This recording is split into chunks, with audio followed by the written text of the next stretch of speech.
Hi, I'm Michael, and this is California. And this week, we are back with 12 more states and dates for April's food stamp and SNAP max benefit distributions.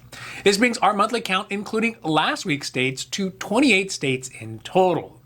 Additionally, on the horizon, there could be potential difficulties for some SNAP and food stamp recipients to get their extra pandemic food benefits moving forward, depending on the state that they live in.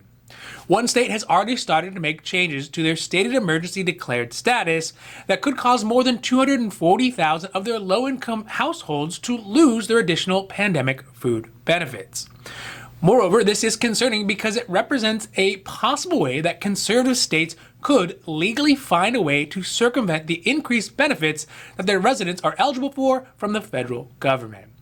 So today, we are doing our mid-month states and dates for food stamps and SNAP max benefits for the month of April. And we're talking about how some conservative states could use a legal loophole to cut off increased food benefits from the federal government to their residents. Now, this is your daily dose. And before we get to it, if you like this information, if you find it interesting, if you find it helpful, please don't forget to like and subscribe. That way you can get updates when our newest and most informative videos become available. First today, I want to talk about one state, Wisconsin, whose residents may lose their access to additional pandemic food stamps, SNAP, and possibly P-EBT benefits that were authorized because of the pandemic. The reason for this is that there is currently a row between the Democratic governor and the Republican legislature in the state. Now, I won't get into the specifics of the disagreement other than the fact that they have opposing worldviews, but the legislature is threatening to end the declaration of emergency that was put in place last year at the start of the pandemic. This termination of the declaration would mean a severe decrease in benefits that the state's lowest income population would have access to.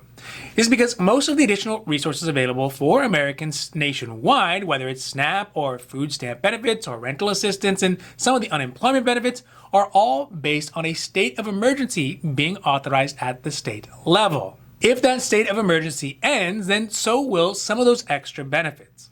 If the Wisconsin legislature ends the state of emergency, then it'll mean around 240,000 people in Wisconsin will lose their extra pandemic food benefits. And even worse off, other states who are hoping to reduce the increased benefits that their residents have received over the last year that were really meant to help them with the pandemic, the lockdowns, and the subsequent economic downturn could be able to legally do it too. The goal being for all of this could be to deprive their residents of increased benefits that the Biden administration has previously approved and is currently seeking to implement in the coming future in the hopes of forcing employees back to work and to force open the economies, which, to say the least, is not the right way of going about doing it. All right, so now, before we get to the list for the mid-month states and dates, I just want to give you all the usual pretext. First, these are the mid-month states who have released their April SNAP max benefits. There will be more states who will announce their food stamp distribution dates towards the end of the month as well. So if you don't see your state here or on the videos we made earlier in April for SNAP max benefits, then they may be coming out later this month. Also for the list we put up initially, if you have a hard time finding your state because the list flashes too fast to read, you can just pause the video when that list comes up, and that'll give you some more time to see what states we're going to cover in this video. Finally, keep in mind that some states are paying a month behind. So that means for April benefits, they're going to pay them out in May. But for March benefits, they pay them out in April. So there shouldn't be any missed months.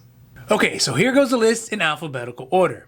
In the state of Arizona, they will send out their SNAP max benefits on their regular state's issuance schedule, except for folks who have last names that start with A or B, they'll get theirs on the 1st of April.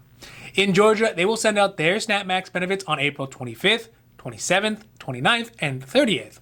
For any SNAP approvals during the month, they will get their SNAP max benefits upon approval.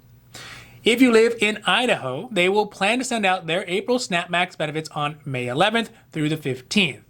In the state of Kentucky, they did not start issuing their SNAP max benefits until April 10th and will continue to pay out through the 19th, according to the last digit of somebody's social security number.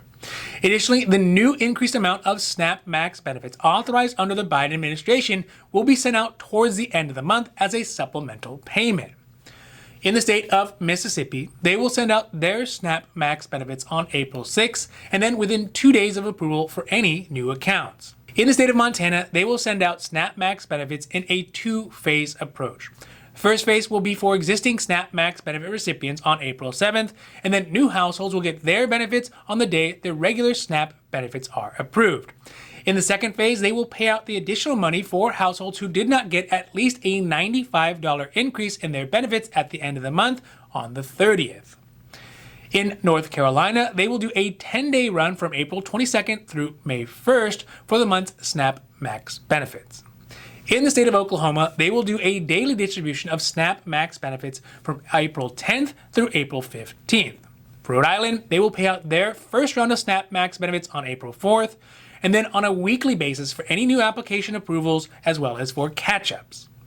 In South Carolina, they will send out their SNAP Max benefits on a daily basis from April 1st through the 19th, then on the regular issuance schedule until the 31st for anyone who was not included in that first round of the distributions. For the state of Tennessee, they will pay out their SNAP Max benefits this month on their regular issuance schedule from the 1st through the 20th, and then upon approval for any new applications.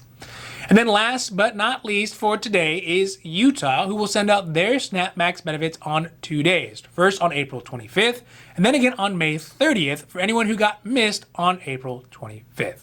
So that's the list. And it is great to see that states are already starting to try to figure out how to get those additional SNAP benefits out to those low-income families who didn't see much of an increase in their SNAP benefits as a result of the SNAP Max benefits program.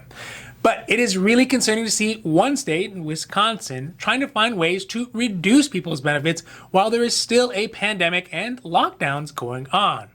Of course, the thing that is most concerning is that other states, likely conservative states, who are looking to reduce benefits and try to force people back to work, could use this playbook to try to do it as well, even if it means the health of their residents.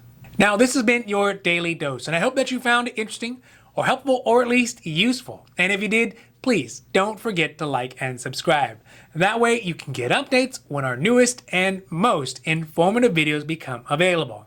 So that's it for me, and for California, I'm Michael, wishing you a happy, healthy day.